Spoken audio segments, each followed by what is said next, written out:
Mau dibahas aja. Mbak Nike, izin terkait dengan penundaan agenda tuntutan ya terhadap klien kita itu gimana nih Mbak? Ya nggak gimana, kita ngikutin aja karena kan memang majelisnya sakit kan, mau diapain lagi gitu. Nggak apa-apa sih. Apa Mbak yang diharapkan dengan tuntutan jaksa nanti?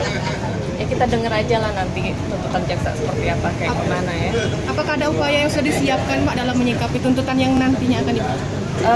Untuk pledoi sudah ada persiapan sih, kita tinggal penyelesaiannya aja nanti.